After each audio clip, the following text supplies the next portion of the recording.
Hi guys, எல்லாருக்கும் வணக்கம். இந்த வீடியோவில் பார்த்தீங்கன்னா நான் லாஜிக்கல் ஆப்ரேட்டர்ஸ் பற்றி எக்ஸ்பிளைன் பண்ண போகிறேன்.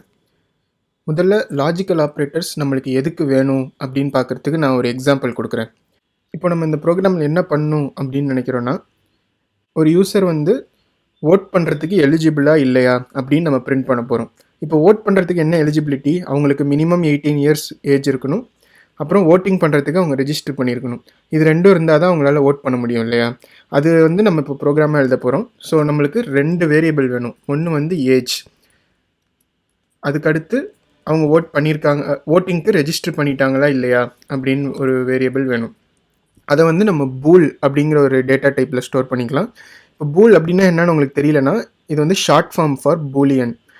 இப்போ நம்ம எப்படி இன்ட்டில் வந்து எல்லா இன்டீஜர் நம்பர்ஸையும் ஸ்டோர் பண்ணுறோம் இல்லையா? -5, 2, 10 அந்த மாதிரிலாம் ஸ்டோர் பண்ணுறோம்.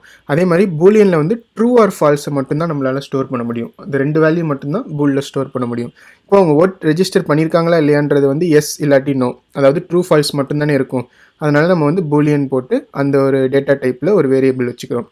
இப்போது இதை வந்து நம்ம யூசர் கிட்டேருந்து இன்புட் வாங்கலாம். நான் வந்து சிம்பிளாக இருக்கிறதுக்காக நானே ஒரு இன்புட் கொடுத்துக்கிறேன். இப்போ ஏஜ் வந்து 67ன்னு கொடுத்துக்கிறேன். ஓட்டிங் ரெஜிஸ்டர் வந்து ட்ரூ அப்படின்னு கொடுத்துக்கிறேன். இப்போது நம்ம என்ன பண்ணணும்? ஃபஸ்ட்டு அவங்க ஏஜ் வந்து greater than or equal to 18 அப்படின்னு செக் பண்ணணும்.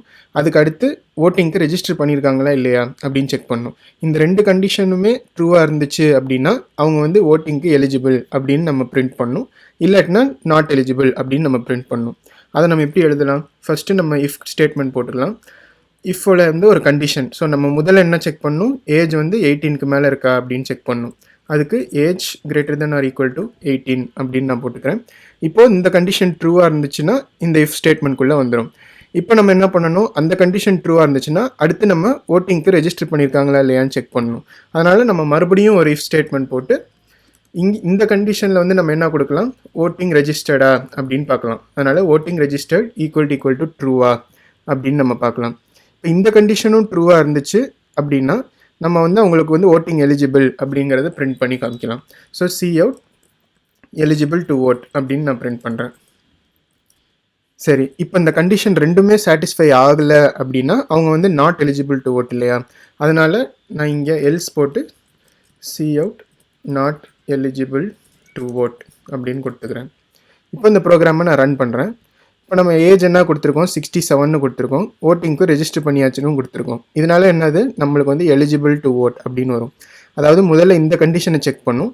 இப்போ 67 வந்து கிரேட்டர் தென் 18ங்கிறதுனால இந்த கண்டிஷன் சாட்டிஸ்ஃபை ஆகி உள்ளே வந்துடும். அடுத்து நம்ம ஒரு கண்டிஷன் கொடுத்துருக்கோம். அது என்னது? ஓட்டிங் வந்து ரெஜிஸ்டர் பண்ணியிருக்காங்களா இல்லையா அப்படின்னு பார்க்கும். நம்ம இங்கே ட்ரூன்னு கொடுத்துருக்கனால இந்த கண்டிஷனும் வந்து ட்ரூ, இந்த கண்டிஷனும் சாட்டிஸ்ஃபை ஆகி இதுக்குள்ளே வந்துடும். இப்போ இதுக்குள்ளே நம்ம ஒரே ஒரு சி அவுட் மட்டும் கொடுத்துருக்கோம். அதாவது எலிஜிபிள் டு ஓட் அப்படின்னு கொடுத்துருக்கோம். அதுதான் வந்து நம்மளுக்கு இங்கே பிரிண்ட் பண்ணி காமிக்குது. இப்போ வந்து நான் 67க்கு பதிலாக 17 அப்படின்னு நான் கொடுத்து பிரிண்ட் பண்ணுறேன் அப்படின்னா, இப்போ நான் வந்து இந்த ப்ரோக்ராமை ரன் பண்ணால் நம்மளுக்கு நாட் எலிஜிபிள் டு ஓட்னு பிரிண்ட் ஆகாது. பார்த்தீங்கன்னா எதுவுமே பிரிண்ட் ஆகலை. இது ஏன் அப்படின்னு பார்த்தீங்கன்னா, நம்ம இந்த எல்ஸை வந்து இந்த இஃப் ஸ்டேட்மெண்ட்டுக்கு உள்ளார மட்டும்தானே கொடுத்துருக்கோம். இப்போ வந்து ஏஜ் 17ன்றதுனால இந்த கண்டிஷனே ஃபெயில் ஆகிடுச்சு. அதனால் இந்த இஃப்குள்ளேயே போகாது. அதனால் நம்ம இந்த ஏஜும் வந்து லெஸ் தேன் 18 இருந்துச்சுன்னா அவங்க எலிஜிபிள் இல்லை அப்படின்னு சொல்கிறதுக்கு இந்த இஃப்லேயும் நம்ம ஒரு எல் ஸ்டேட்மெண்ட் போட்டு அதே நாட் எலிஜிபிள் டு ஓட்டையும் பிரிண்ட் பண்ணணும் இங்கே. கரெக்டாக? இப்போ நம்ம வந்து ரன் பண்ணோம் அப்படின்னா ஏஜ் வந்து லெஸ் தேன் 18 இருந்தாலோ அவங்க ஓட்டிங் பண்ணலனாவோ நம்மளுக்கு வந்து நாட் எலிஜிபிள் டு ஓட் அப்படின்னு வரும். இப்போ பார்த்தீங்கன்னா நாட் எலிஜிபிள் டு ஓட். அடுத்து இப்போ நான் ஏஜ் வைஸ் நான் எலிஜிபிளாக தான் இருக்கேன், அதாவது 18 இருக்கேன். ஆனால் நான் வந்து ஓட்டிங் வந்து ரெஜிஸ்டர் பண்ணலை அப்படின்னா மறுபடியும் நம்மளுக்கு நாட் எலிஜிபிள் டு ஓட்டுன்னு தான் பிரிண்ட் ஆகணும். இப்போ பார்த்தீங்கன்னா நாட் எலிஜிபிள் டு ஓட். சரி, இப்போ வந்து நம்ம எக்ஸ்பெக்ட் பண்ணுற மாதிரி அவுட்புட் வருது. ஆனால் இதை வந்து பார்த்தீங்கன்னா நம்ம ஒரு இஃப் எழுதியிருக்கோம். இந்த இஃப்குள்ளார ஒரு எஃப் எல்ஸ் எழுதியிருக்கோம். இந்த வெளியில் எழுதியிருக்க இஃப்க்கும் வந்து ஒரு எல்ஸ் எழுதியிருக்கோம். இந்த 2 எல்ஸையும் பார்த்தீங்கன்னா சேமாக தான், ஒரே சி அவுட் ஸ்டேட்மெண்ட் தான் ரெண்டுக்கும் கொடுத்துருக்கோம். இப்போ பார்த்தீங்கன்னா இது வந்து கொஞ்சம் ரொம்ப காம்ப்ளெக்ஸாக இருக்கு இல்லையா? ஒரு இஃப்குள்ளே இன்னொரு இஃப்குள்ளே எல்ஸ் இருக்குது, வெளியிலையும் ஒரு எல்ஸ் இருக்குது. இதை வந்து நீங்கள் ஒரு பெரிய ப்ரோக்ராம் எழுதும் போது இந்த மாதிரி நிறையா கண்டிஷன் வரும். அதெல்லாம் வந்து நீங்கள் இவ்வளோ பெருசாக எழுதிட்டு இருந்தோம்னா நம்மளுக்கு வந்து அதுக்கப்புறம் என்ன எழுதியிருக்கோம் அப்படிங்கிறதே புரியாமல் போயிடும். பார்க்குறவங்களுக்கும் ரொம்ப கஷ்டமாக இருக்கும், இது என்ன பண்ணுது அப்படின்னு தெரிஞ்சுக்கிறதுக்கு. அதுக்கெல்லாம் வந்து இந்த மாதிரி 2 கண்டிஷன் வரதுக்கெல்லாம் வந்து நம்ம யூஸ் பண்ண போகிறது தான் லாஜிக்கல் ஆப்ரேட்டர்ஸ். சரி, இப்போ வந்து இதே இஃப் எல் ஸ்டேட்மெண்ட்டை நம்ம எப்படி சிம்பிளாக எழுதலாம் அப்படின்னா, மறுபடியும் வந்து நான் இஃப்னு எழுதிக்கிறேன். இப்போ இந்த கண்டிஷனில் நம்ம என்ன பண்ணலாம் அப்படின்னா, நம்ம வந்து age greater than or equal to 18 check பண்ணணும் இல்லையா? அதை வந்து ஃபர்ஸ்ட் எழுதிக்கிறோம். அடுத்து இந்த இன்னொரு கண்டிஷனையும் நம்ம செக் பண்ணணும். ஓட்டிங் ரெஜிஸ்டர்ட் ஈக்குவல் டு ட்ரூவா அப்படின்னு. அதை வந்து இதே இஃப்பில் வந்துட்டு நீங்கள் 2 ஆம்பர்சேண்ட் போட்டு அதுக்கப்புறம் எழுதலாம். 2 ஆம்பர்சேண்ட் சிம்பிள் போட்டிங்கன்னா அது வந்து AND ஆப்ரேட்டர் அப்படின்னு சொல்லுவாங்க. இது என்ன பண்ணும் அப்படின்னா, இதுக்கு லெஃப்டில் இருக்க கண்டிஷனையும் இதுக்கு ரைட்டில் இருக்க கண்டிஷனும் ரெண்டுமே ட்ரூவாக இருக்கா அப்படின்னு இது பார்க்கும். அப்படின்னா என்ன அர்த்தம்? ஏஜும் greater than or equal to 18 இருக்கணும், voting registered equal to true, இதுவும் வந்து சாட்டிஸ்ஃபை ஆகணும். இந்த 2 கண்டிஷனுமே ட்ரூவாக இருந்தால் மட்டும்தான் இந்த மொத்த கண்டிஷனும் ட்ரூவாக இருக்கும். அப்போ தான் வந்து இந்த இஃப்குள்ளார வரும். இதுதானே நம்மளுக்கு வேணும். ஏன்னா நம்ம ரெண்டுமே ட்ரூவாக இருந்தால் மட்டும்தான் நம்ம வந்து எலிஜிபிள்னு பிரிண்ட் பண்ணணும்.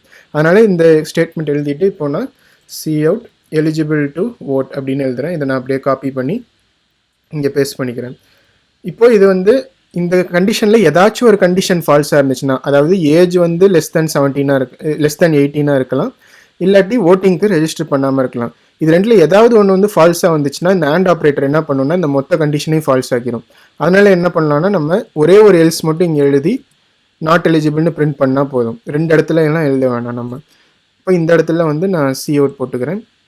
இப்போ என்னன்னா இந்த இஃப்எல்ஸ் கண்டிஷனும் இந்த இஃப்எல்ஸ் கண்டிஷனும் ஒரே அவுட்புட் தான் தரும். அது பண்ணுதா இல்லையா அப்படின்னு நம்ம பார்க்கலாம். இப்போ நான் இந்த முன்னாடி எழுதின இஃப்எல்ஸை கமெண்ட் பண்ணிவிட்டு மறுபடியும் நான் ரன் பண்ணுறேன். இப்போ பார்த்தீங்கன்னா நம்ம என்ன கொடுத்துருக்கோம், ஏஜ் வந்து 18, ஓட்டிங்க்கு வந்து ரெஜிஸ்டர் பண்ணலை அப்படின்னு கொடுத்துருக்கோம். அதனால் என்ன பண்ணுது, நம்மளுக்கு நாட் எலிஜிபிள் டு ஓட்னு வருது. நான் வந்து எலிஜிபிள் ஆக்கிறதுக்கு இதையும் ட்ரூ ஆக்கிடுறேன். இப்போ நான் ரன் பண்ணுறேன் அப்படின்னா ஏஜும் 18 இருக்குது, ஏஜும் greater than equal to 18 and ஓட்டிங்கும் ரெஜிஸ்டர் வந்து ட்ரூவாக இருக்குது. இப்போ இந்த AND ஸ்டேட்மெண்ட் என்ன பண்ணுதுன்னா இந்த கண்டிஷனை மொத்தமாக ட்ரூ ஆக்கிடும். அதனால் நம்மளுக்கு வந்து எலிஜிபிள் டு ஓட் அப்படின்னு அவுட்புட் வருது. இப்போது இது வந்து one of the logical operator. அதாவது இதே மாதிரி நிறைய ஆப்ரேட்டர் இருக்குது. இது வந்து AND ஆப்ரேட்டர் அப்படின்னு பார்த்தோம் இல்லையா? இப்போ நான் கொஞ்சம் கேப் விட்டுக்கிறதுக்காக இதெல்லாம் டெலிட் பண்ணிடுறேன். சரி, இப்போது இந்த வந்து ANDன்னு பார்த்தோம். இதே மாதிரியே வேறு என்ன இருக்குது அப்படின்னு பார்த்தீங்கன்னா, இப்போதைக்கு நம்ம பார்த்துருக்கிறது இது வந்து AND. இதே மாதிரி அடுத்து என்ன பார்க்க போகிறோன்னா 2 பைப் சிம்பிள். இந்த பைப் வந்து இதை வந்து பைப் ஆப்ரேட்டர் அப்படின்னு சொல்லுவாங்க. இது என்ன பண்ணலாம் அப்படின்னா இது எங்கே இருக்குது அப்படின்னு கேட்டிங்கன்னா என்டருக்கு மேலே ஒரு பட்டன் இருக்கும். மோஸ்ட்லி எல்லா கீபோர்ட்லையும் இது என்டருக்கு மேலே ஒரு பட்டன் இருக்கும். அந்த பட்டனில் வந்து நீங்கள் ஷிஃப்ட் அழுத்தினீங்கன்னா இந்த பைப் சிம்பிள் உங்களுக்கு வரும். இது 2 வாட்டி நீங்கள் எழுதினீங்க அப்படின்னா இதுதான் வந்து ஆர் ஆப்ரேட்டர். சரி, ஆர் ஆப்ரேட்டர் என்ன பண்ணும் அப்படின்னு பார்த்தீங்கன்னா, இப்போ நான் இந்த ஆம்பர்சென்ட்டுக்கு பதிலாக பைப் ஆப்ரேட்டர் யூஸ் பண்ணுறேன். இது என்ன பண்ணும் அப்படின்னா AND வந்து லெஃப்ட்லேயும் ரைட்லேயும் ரெண்டுமே வந்து ட்ரூவாக இருந்தால் மட்டும்தானே கண்டிஷனை ட்ரூ ஆக்கிச்சு. ஆனால் ஆர் என்ன பண்ணுன்னா இது ரெண்டில் ஏதாவது ஒன்று மட்டும் ட்ரூவாக இருந்தாலே போதும், இந்த கண்டிஷன் இந்த இஃப் ஸ்டேட்மெண்ட்குள்ளே போயிடும். இப்போ நம்ம ஆர் போட்டிருக்கனால என்ன அர்த்தம் அப்படின்னா, அவங்க ஏஜ் வந்து கிரேட்டர் தேன் ஈக்குவல் டு 18க்கு மேலே இருக்கலாம், இல்லாட்டி ஓட்டிங்க்கு ரெஜிஸ்டர் பண்ணியிருக்கலாம். இந்த ரெண்டில் ஏதாவது ஒன்று ட்ரூவாக இருந்தாலே நம்மளுக்கு வந்து எலிஜிபிள் அப்படின்னு காமிக்கும். இப்போ ஒரு உதாரணத்துக்கு பார்த்தீங்கன்னா, இப்போ நம்ம ரெண்டு ஸ்டேட்மெண்ட்டையுமே ட்ரூவாக இருந்தால் தான் இது வரணும் அப்படின்னு நம்ம முன்னாடி எழுதியிருந்தோம் இல்லையா? இப்போ வந்து நான் ஏஜ் 17 தான் போடுறேன். அப்படின்னா என்ன ஆகும், இந்த கண்டிஷன் வந்து ஃபால்ஸ் ஆகிடும். ஆனால் இந்த கண்டிஷன் இன்னும் ட்ரூவாக தானே இருக்குது. அதனால் என்ன ஆகும்னா இந்த ப்ரோக்ராம் நான் ரன் பண்ணேன்னா இன்னமும் நம்மளுக்கு எலிஜிபிள் அப்படின்னு தான் காமிக்கும். இப்போ பார்த்தீங்கன்னா நான் எலிஜிபிள் டு ஓட் அப்படின்னு காமிக்குது. இதுதான் வந்து ஆர் ஆப்ரேட்டர். முன்னாடியெல்லாம் C++ல பார்த்தீங்கன்னா நம்மளுக்கு இந்த சிம்பிள்ஸ் மட்டும்தான் யூஸ் பண்ணுற மாதிரி ஆப்ஷன் கொடுத்துருந்தாங்க. அதாவது நீங்கள் எங்கேயாவது ஒரு கண்டிஷன் எழுதணும்னா இந்த ஆர் ஆப்ரேட்டர் இல்லாட்டி AND ஆப்ரேட்டர் மட்டும்தான் யூஸ் பண்ணணும் அப்படிங்கிற மாதிரி. இப்போ என்ன பண்ணிட்டாங்க, அதை கொஞ்சம் ஈஸியாக்கிறதுக்கு நம்ம இந்த வேர்ட்ஸையும் கூட யூஸ் பண்ணிக்கலாம். அதாவது நம்ம AND ஆப்ரேட்டர் யூஸ் பண்ணணும்னா அந்த இடத்துல வந்து AND அப்படின்னு எழுதினோன்னா நம்மளுக்கு வந்து அது AND ஆப்ரேட்டர் ஆயிரும். அதாவது நம்ம 2 ஆம்பர்சென்ட் போடலாம், இல்லாட்டி AND அப்படின்னு எழுதலாம். 2 பைப் சிம்பிள் போடலாம், இல்லாட்டி ஆர் அப்படின்னு எழுதிக்கலாம். இப்போ நான் மறுபடியும் AND சிம்பிள் போட்டிருக்கனால நான் இதை ரன் பண்ணேன்னா நாட் எலிஜிபிள் அப்படின்னு நம்மளுக்கு அவுட்புட் வரணும். ஏன்னா நம்ம ஏஜ் வந்து 17 கொடுத்துருக்கோம். இப்போ பார்த்தீங்கன்னா நாட் எலிஜிபிள் டு ஓட் அப்படின்னு வருது. அதே மாதிரி நம்ம இப்போ ஆர்னு கொடுத்து ரன் பண்ணோன்னா இந்த ப்ரோக்ராம் வந்து இப்போ எலிஜிபிள் டு ஓட் அப்படின்னு பிரிண்ட் பண்ணணும். பார்த்தீங்கன்னா நம்ம எலிஜிபிள்னு காமிக்குது. இந்த வீடியோவில் நான் கவர் பண்ணணும் அப்படின்னு நினச்சது அவ்வளோதான்.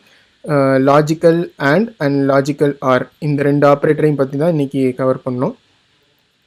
இது ரெண்டையும் நீங்களும் ப்ராக்டிஸ் பண்ணி பாருங்கள். வேறு கண்டிஷன்ஸ் நீங்களே யோசிச்சு பாருங்கள். நான் வந்து ஒரு ஓட்டிங் சிஸ்டம் மாதிரி ஒரு எக்ஸாம்பிள் வச்சு உங்களுக்கு எக்ஸ்பிளைன் பண்ணேன் இல்லையா? ஏஜும் 18 இருக்கணும், ஓட்டிங் ரெஜிஸ்டர் பண்ணதும் ட்ரூவாக இருக்கணும். இந்த 2 கண்டிஷனையும் ஒரே இஃப் ஸ்டேட்மெண்ட்டில் எப்படி எழுதுறது அப்படின்னு பற்றி இன்றைக்கி பார்த்தோம். இதை வந்து AND ஆப்ரேட்டர் யூஸ் பண்ணி எழுதலாம் அப்படின்னு பார்த்தோம் இல்லையா? அதே மாதிரி நீங்களும் வேறு எக்ஸாம்பிள் எடுத்துக்கோங்க. நீங்களும் அதை வந்து 2 இஃப்பில் எழுதி பாருங்கள். அதாவது ஒரு இஃப்குள்ளே இன்னொரு இஃப் முன்னாடி நான் எழுதின மாதிரி எழுதி பார்த்துட்டு அதை வந்து எப்படி வந்து லாஜிக்கல் ஆப்ரேட்டர் யூஸ் பண்ணி சிம்பிளாக ஒரே இஃப்ல எழுதுறது அப்படின்னு ப்ராக்டிஸ் பண்ணி பாருங்கள். நிச்சயமாக உங்களுக்கும் இது புரியும். அப்புறம் இது பின்னாடி நம்ம யூஸ் பண்ணுறதுக்கு ரொம்ப ஈஸி ஆகிடும் உங்களுக்கு. ஏதாவது சந்தேகம் இருந்தால் எப்போதும் போல் கமெண்ட்டில் கேளுங்க, நான் உங்களுக்கு ஆன்சர் பண்ணுறேன். வீடியோ பிடிச்சிருந்தா கண்டிப்பாக லைக் பண்ணுங்கள், சேனலுக்கும் சப்ஸ்கிரைப் பண்ணிக்கோங்க. ஒரு புது கான்செப்டோட நெக்ஸ்ட் வீடியோவில் உங்களை பார்க்குறேன். பை.